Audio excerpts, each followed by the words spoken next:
Y voy a empezar por uno de las últimas afirmaciones o invitaciones de Mario sobre la necesidad de sentarnos a discutir cómo modificar el estatuto de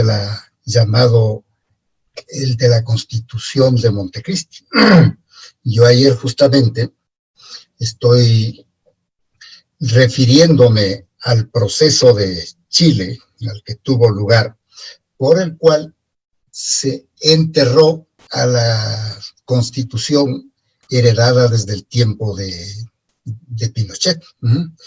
Y tomaba la idea que es planteada por el doctor Simón Espinosa, de decir, pues, que si por plebiscito se aprobó la Constitución del año 2008, el pueblo por plebiscito también puede derogarla o anularla o enterrarla, como lo acaban de hacer en Chile. Ellos van a seguir un proceso para una asamblea constituyente, de alguna cosa por el estilo, para discutirles. Eso es lo que despierta la inquietud de muchos. Pero lo importante es que por plebiscito le desconocieron o determinaron que no debía seguir rigiendo los destinos en el futuro de Chile, ¿no? Entonces, algo parecido propuso Simón Espinosa y yo, entre otros, le apoyé. Y ayer nomás está, pues, un artículo mío en el diario, en el Universo de este día. Porque seguir todo un proceso en este momento de una asamblea constituyente o tratar de proponer remiendos por buena voluntad que exista, por consultas populares para modificar aquí y acá, ya no les dio remedio completo la consulta anterior, en la que estuvo presidiendo el Consejo de Participación nuestro profesor y amigo Julio César Trujillo. Pero ahí está el Consejo de Participación, pues en eso no hemos mejorado. Se le ladea y cosas por el estilo, pero no podrán hacer un nombramiento sin ese Consejo de Participación. Entonces, la manera más fácil de hacerlo es que por plebiscito desconozcamos a la Constitución del 2008, la de Montecristi, y al menos provisionalmente, mientras se discuten nuevos caminos, se declare derogada esta, se declare en fuerza, en vigor, la última que estuvo vigente, la del año 98. Yo soy partidario en cuanto a estructuras más bien del sistema bicameral, como la Constitución del año 46, más todavía que la del año 67, del siglo pasado. Así es que esa puede ser una solución en la que yo le invito a la UTE a promover un debate sobre esto. Sé que se están constituyendo grupos para apoyar la tesis de Simón Espinosa, que a ratos digo yo de que en conversación privada y un poco riéndome, irónicamente, que Simón ha recomendado esto y le ha venido esta idea brillante, porque es un gran patriota, es un gran filósofo, y que gracias a que no es abogado, pues, porque los abogados apenas uno plantea una cosa como esta, le dicen, sí, pero la Constitución dice que el trámite de reforma es así, asado, cocinado, entonces no se llega nunca a nada. Esta solución es una que puede tener efecto. De ahí sí, pues tratemos de volver a lo anterior. Yo me río un poco con esto, no debería, pero lo que estoy diciendo, ironizo sobre el tema, mejor dicho, debería ser. Con esto de que a la reina Isabel, pues, le han tomado como blanco. Digo que a veces a lo mejor no hubiera aceptado, no le hubiera depuesto, en lo que hoy llamaríamos un golpe de Estado, a su sobrina, la hija del rey, porque la reina Isabel era hermana del rey. Y entonces le destituyeron a la sobrina, que le llamaron la Beltraneja, porque se decía, la nobleza española dijo, que no era hija del rey, sino hija del primer ministro, del valido, como se llamaba en ese entonces, a Beltrán. Entonces le pusieron a Beltraneja y hubo una suerte de guerra civil por la sucesión. Bueno, son cuestiones anecdóticas. En el Ecuador, en los sucesos de octubre, yo creo que lo que no hubo es verdadera autoridad. ¿Cómo puede la autoridad, solo por el temor de lo que había pasado, porque no lo supieron evitar en su debido tiempo, en el tiempo de Maguadi y del ministro Álvarez, por ese temor salieron corriendo de Quito y se fueron a refugiar en Guayaquil? En lugar de dar protección al país y a Quito, se fueron a esconder en Guayaquil, donde había orden, y por eso nos dejaron en estado de anarquía, sujetos a vándalos, a asaltantes, a todos veíamos pasar por las puertas de nuestras casas, por nuestros alrededores. Aquí al pie pasaban, de donde yo vivo, pasaban los manifestantes hacia Teleamazonas para incendiarla y cosas por el estilo. ¿Por qué? Porque no hubo autoridad, pues.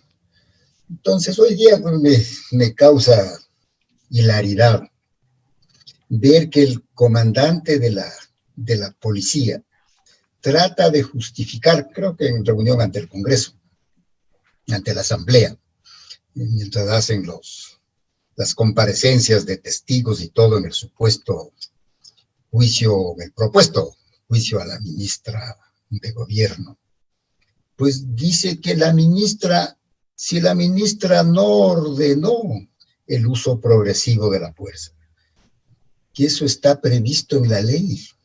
Las leyes funcionan por acción de los hombres, así como las armas funcionan por presión del hombre. Las leyes se activan por función de los hombres.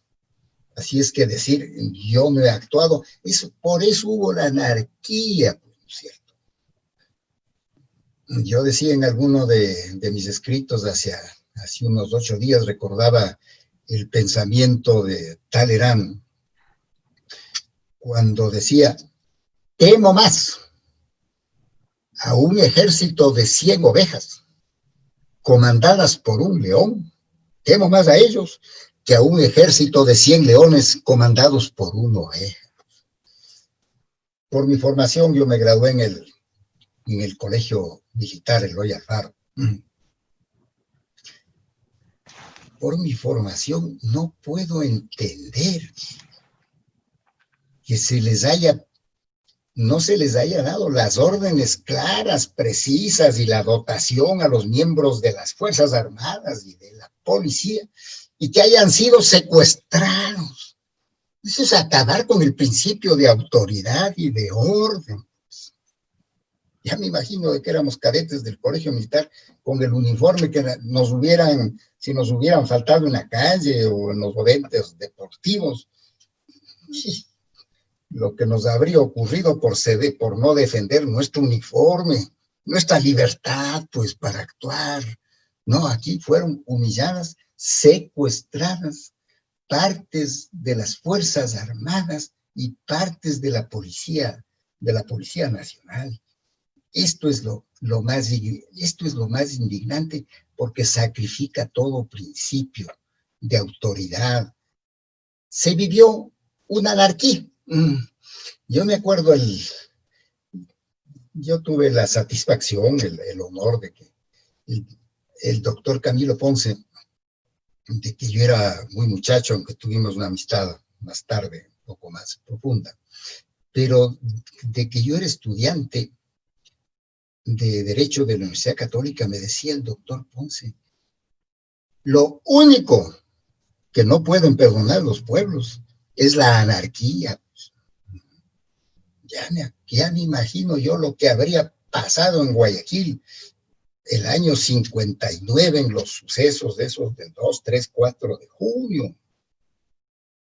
Si no hubiese habido la entereza de Ponce, ya demostrada como ministro de gobierno antes, la entereza de Ponce como presidente de la República, y de los militares a sus órdenes, Pigueiros, Moroyen, Guayaquil, esa ciudad habría sido devastada, porque no se puede tolerar la anarquía.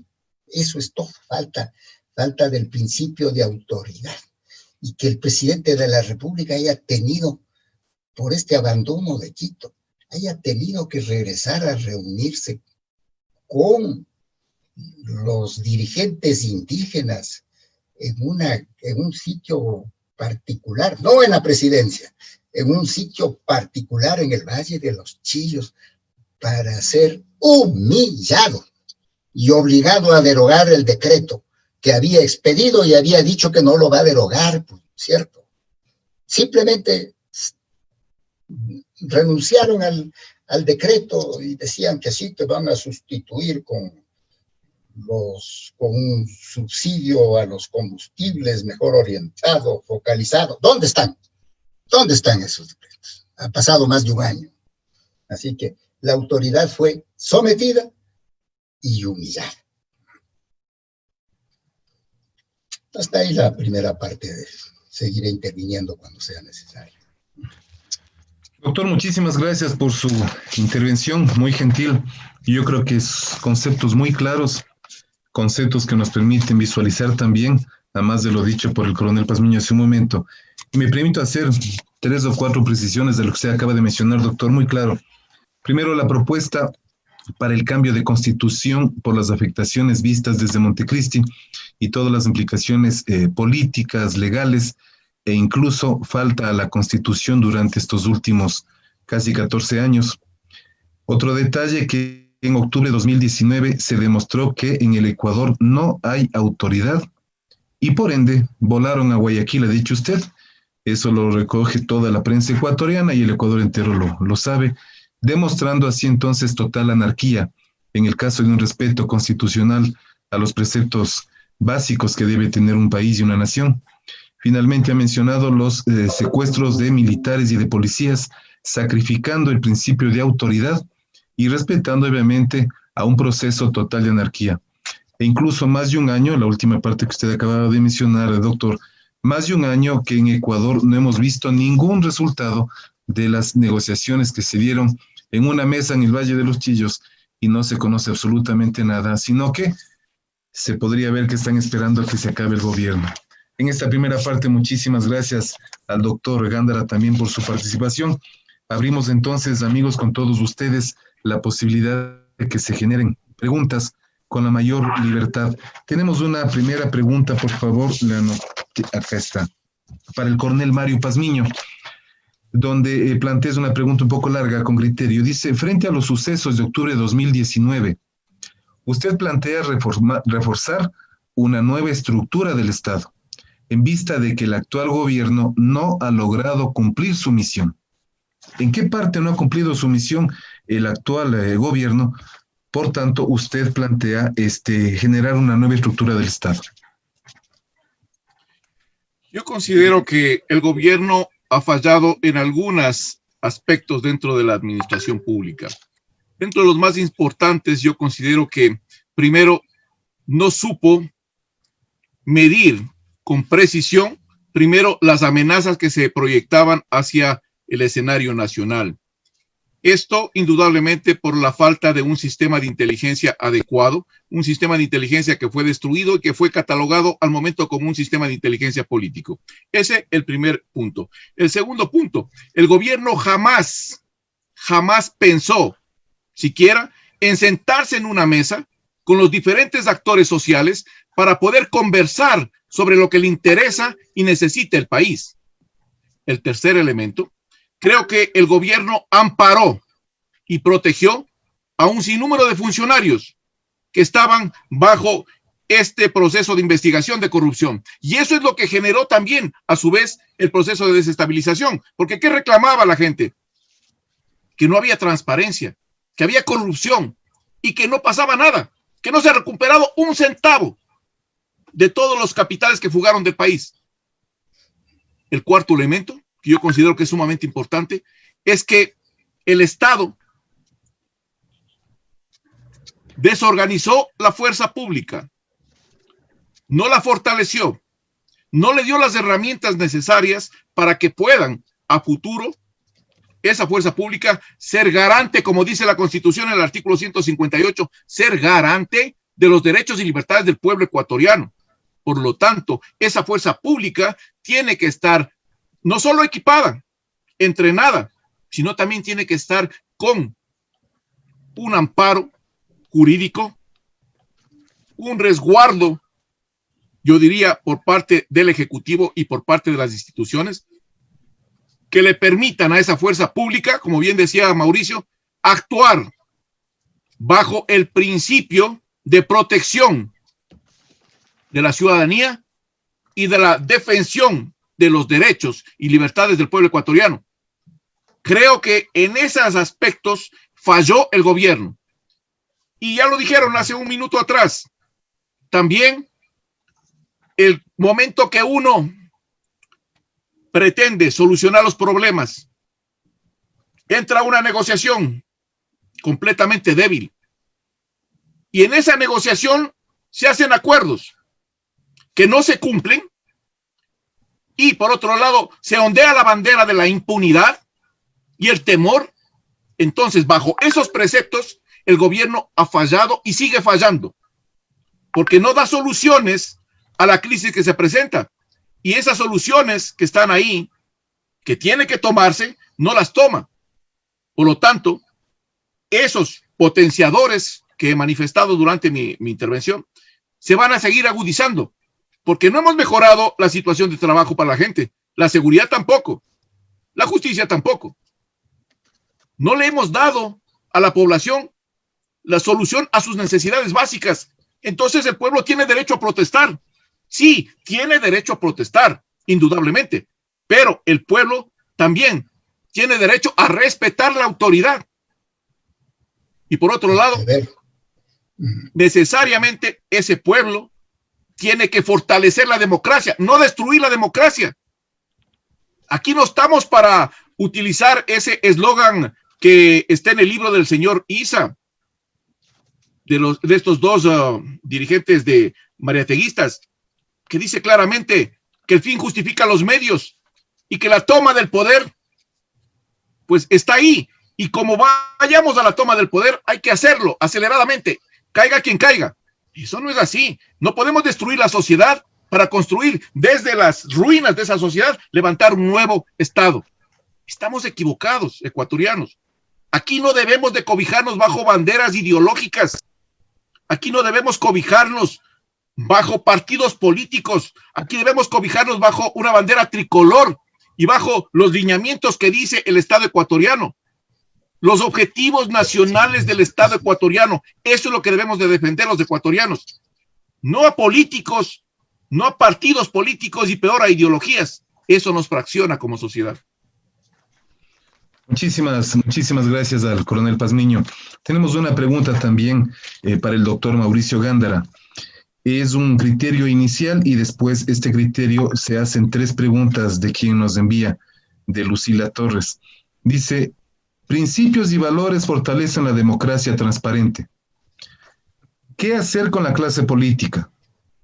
¿Cómo formar una nueva clase política que fortalezca y proyecte al Ecuador? ¿Y cómo impulsar una revolución de la dignidad en beneficio de las nuevas generaciones?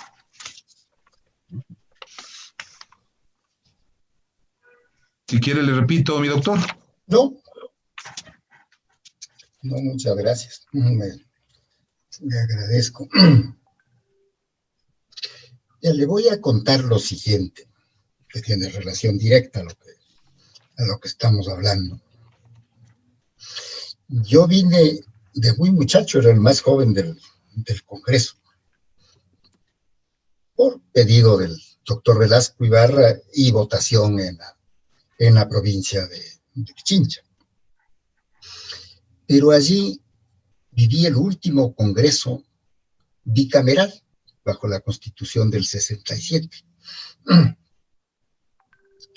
Y le voy a decir, cuando se habla de cómo impulsar, de cómo mejorar y de cosas por el estilo, el Congreso se reunía bajo la Constitución del 46 por un periodo de 60 días que se podía extender a 90. En la del 67 ya habían 2 periodos de sesiones de 60 días cada uno. Los diputados que venían no venían a hacer profesión de su calidad de diputados. Se regresaban a sus ciudades donde vivían, a sus trabajos particulares. Entonces, no se había esta politización de la política en la que trabajan no sé si trabajan o no trabajan, pero están presentes los 365 días del año, ¿cierto? No teníamos ni secretaria ni asesores. Si uno necesitaba un escrito en alguna cosa, tenía que pedir a la Secretaría General de la Cámara de Diputados o de la Cámara del Senado, o en su oficina particular, porque como yo soy abogado, pues tenía, tan muchacho como era, pero tenía mi oficina. Pero no había ni secretarias, ni choferes, ni carros, ni secretarias, ni asesores. Uno venía con lo que se ha instruido en la vida, pues. Entonces, esa es una de las cosas por las que deberíamos volver. Entonces, no había, pues, esta cosa, estos escándalos de los funcionarios que se nombran. Sí, habían unos pocos funcionarios no tenían sus asesores, que ahora tienen un ejército de asesores, que es a los que le sacan la plata. Además de estos legisladores, les piden una contribución, pues, ¿no? Entonces, vean, aquí lo que nos está ocurriendo es que estamos bajo el mismo correísmo, pues. El presidente fue vicepresidente de Correa. Fue elegido por Correa, impuesto por Correa. La ministra de Gobierno nació a la luz pública con Correa. Vino a la constituyente de Montecristi, ¿no es cierto? Entonces están los mismos. El secretario del presidente era también secretario de algunas cosas, subsecretario y secretario de algunas otras cosas del señor Correa. Entonces estamos en los mismos, con los mismos, que se están matando entre ellos y tapándose, porque ambos han sido partidarios de la misma expoliación al pueblo del Ecuador. Y refiriéndome a alguna parte que di que estaba haciendo en la segunda intervención por el coronel Pazmiño, por Mario, ¿cómo es posible que no hayan sabido lo que venía? Pues, si es elemental para un niño de escuela, pues, que si voy a subir los precios de cualquier materia vital, de los combustibles en este caso, que iba a haber una reacción, pues, entonces no hubo la inteligencia. Primero debían deducirlo, porque era obvio. Y segundo, estar listos para anular, para hacer una gran propaganda de lo que estaban haciendo y para anular las acciones contrarias. Les cogió como a niños de escuela, pues, ¿no es cierto? Hace falta decisión. Vea, yo he sido ministro de Gobierno.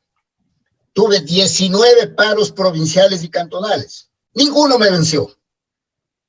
Cuando tenía que visitarlos en las provincias, porque me invitaban para presentarme sus inquietudes, sus pedidos, iba tranquilamente a las provincias. Pero cuando se ponían en el plano de exigencias o de cosas, nos reunimos, sí, pero en Quito, en el rancho San Vicente de la policía. No es que uno va a entregarse, como se entregó el pobre presidente Moreno aquí en el Valle de los Chillos, ¿cierto? O en el otro barrio, en el de Tumbaco, ¿sí? Entonces, hay que tener que se insolentaban. Yo pedía la autorización, estuvo preso uno de los prefectos y una de las alcaldesas, que querían volver del gobierno militar del general, del coronel Gutiérrez. Les obtuve orden de prisión, pues, y después estuvieron presos.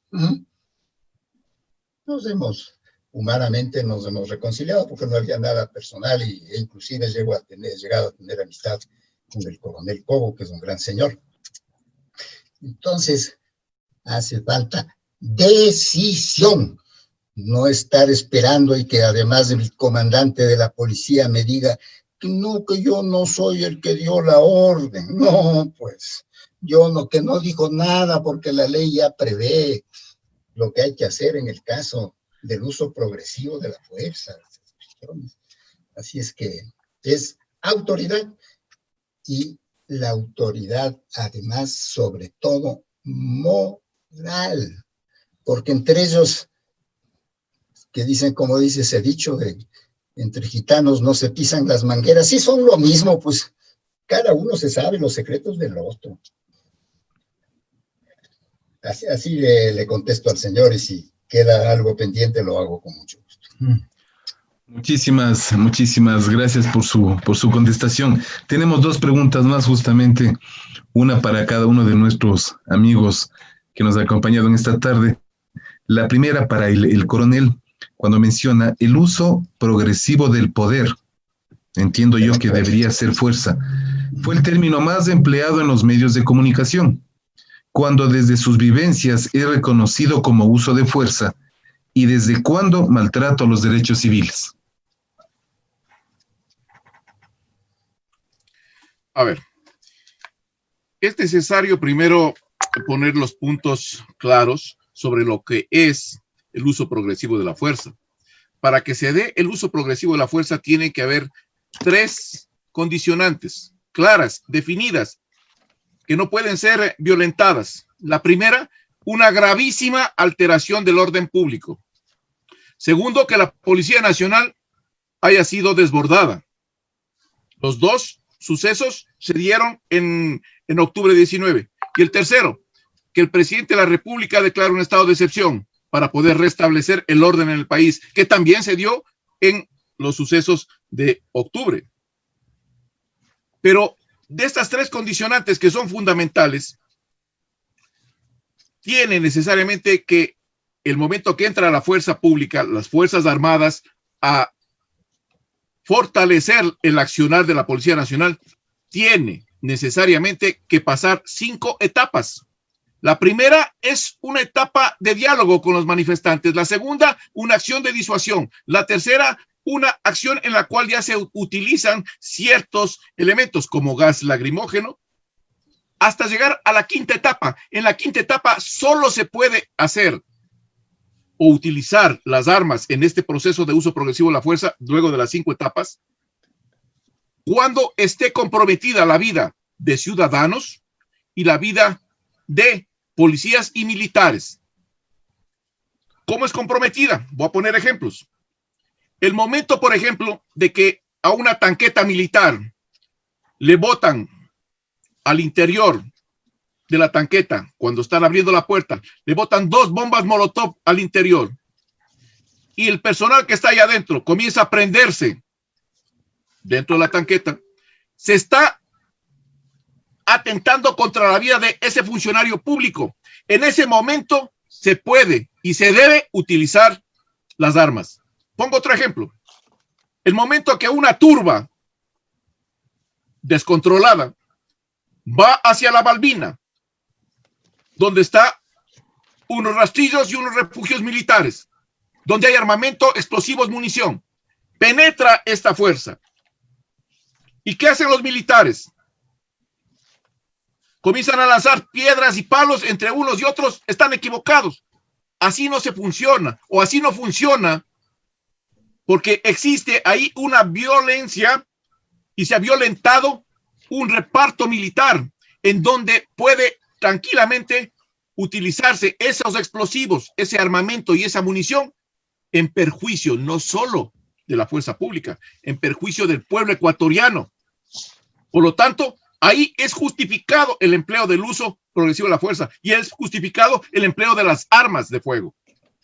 Lamentablemente, cuando el ministro de Defensa presentó un reglamento y luego lo sometió a una discusión, un sinnúmero de eruditos, juristas, dijeron que no, que eso no puede ir, porque es atentatorio a los derechos de la ciudadanía, a los derechos del pueblo. Yo soy muy respetuoso de las opiniones, especialmente de ciertos juristas. No las comparto, pero las respeto. Pero aquí hay un punto importante. dimos la razón a los vándalos, a los anarquistas, a los incendiarios, a los que trataban de desestabilizar, a los que trataron de dar un golpe de Estado, a los que secuestraron militares, a los que irrumpieron en instalaciones policiales y quemaron instalaciones policiales y dijeron no. Ellos están bien. Ellos están perfectos. Los que están mal son los que tratan de evitar que se dé eso, la fuerza pública. Por lo tanto, eso uso progresivo de la fuerza no va, señores, con ustedes. Correcto. Entonces, ¿qué es lo que dice ahora la fuerza pública? Vamos a observar, vamos a ver cómo se desarrollan las acciones, vamos a hacer presencia. Presencia. No van a actuar porque no tienen ese respaldo. Yo decía en uno de los medios de comunicación en una entrevista, espero que ese mismo grupo de vándalos no se les ocurra bajo ningún concepto irse a tratar de incendiar la Corte Constitucional, por citar un ejemplo. Espero que no lo hagan, porque si lo hacen, ¿a quién va a recurrir la Corte Constitucional? A la policía y al ejército, pues. ¿Y qué le va a decir la policía y al ejército? Señores, pero ¿cómo quieren que haga yo esto si no tengo esa orden legal, pues, para actuar? Entonces, de aquí, en un país donde reina la anarquía, hay que permitir que se destruya todo bajo el concepto de que eso es una afectación a los derechos de las personas.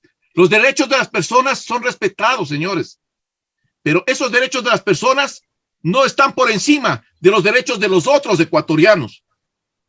Si aquí estamos pensando que un grupo de 200, 300, 400 mil personas tienen derechos, sí tienen derechos, pero los 17 millones de ecuatorianos también tenemos derechos, señores, y también tenemos y exigimos que esa seguridad que están dando sea para todos los ecuatorianos, pues.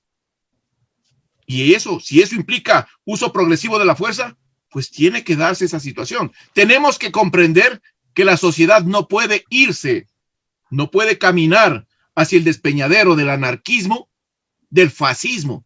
No, aquí están las normas constitucionales claramente definidas, y esas normas constitucionales definidas, bien o mal hechas, con esa constitución que para mi criterio no sirve para nada, pero bien o mal hechas, hay un marco ahí que tenemos que respetar, hay unas leyes que se tienen que respetar, pero es lo que deciden las autoridades judiciales, y ellos dicen, señores, por este camino vamos. Ok, perfecto, vamos por ese camino. Pero la indefensión al pueblo ecuatoriano también va por ese mismo camino, señores.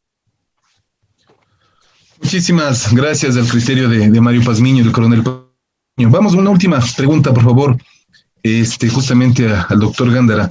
Cuando dice que respecto a la presencia de la anarquía, porque en ese momento se vivió mucha anarquía en la parte democrática, política, social del país, plantea que Ecuador ya lo vivió hace un año y no estamos libres de que vuelva a suceder. Como ciudadanos, ¿de qué manera podríamos entender este término y cómo podríamos evitar que vuelva a suceder como ciudadanos?